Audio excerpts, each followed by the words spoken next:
What the president said, though, was systemic failure, bigger than one guy dropping the ball, or at least from what he seems to know.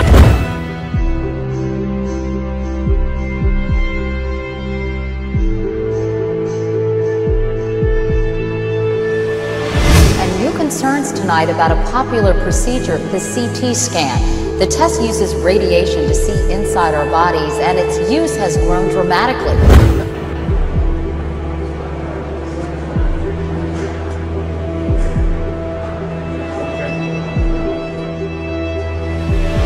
President Obama is expecting a preliminary report tomorrow on the Christmas Day terror attack on a Northwest jet headed for Detroit. That flight originated, of course, Well, joining us now, passengers Kurt and Lori Haskell, who told authorities about a remarkable scene they witnessed at the gate in Amsterdam. Also with us tonight is Rochelle Keatman, who was on board that flight.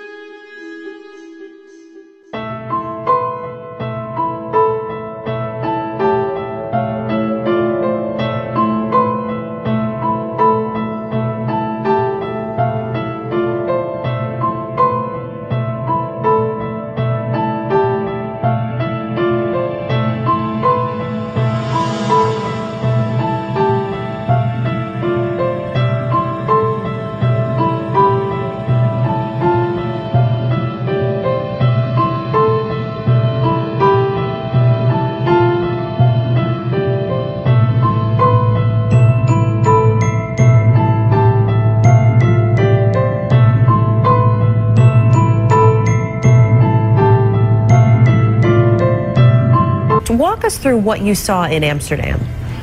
Sure. Lori and I were sitting near the boarding gate, sitting on the floor. There weren't any seats to sit in. And I saw two men, and they caught my eye because they seemed to be an odd pair.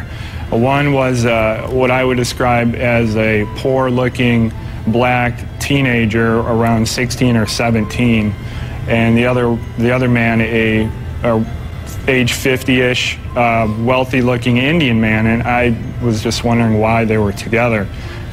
Kind of strange. And I watched them approach what I would call the ticket agent, the final person that checks your boarding pass before you get on the plane.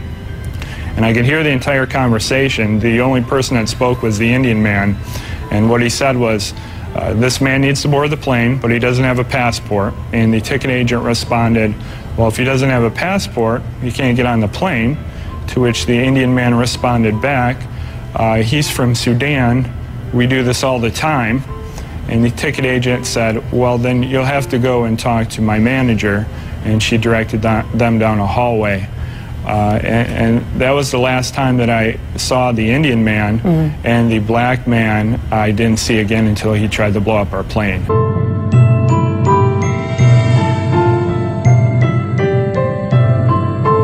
When we talk about screenings at the airport and other protective mechanisms along the way, what should we be doing that clearly we're not? Well, Campbell, the strategy recognizes that there's always going to be human error in any system. You can't count on perfection.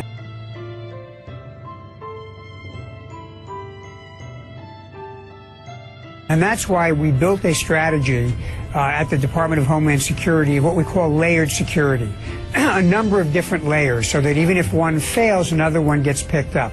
It's complicated here, of course, because the actual screening took place overseas, where the U.S. ability to control what goes on is obviously not the same as it is here.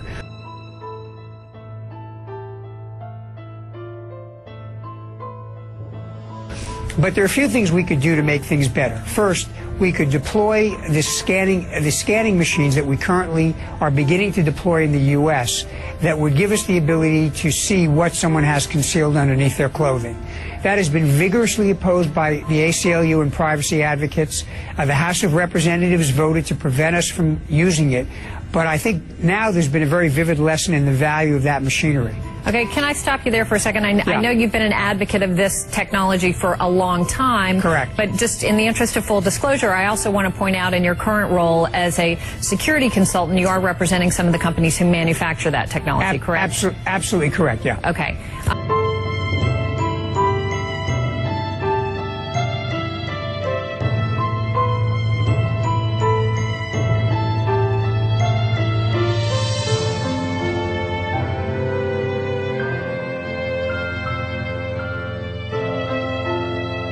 age 50-ish, wealthy-looking Indian man, and I was just wondering why they were together.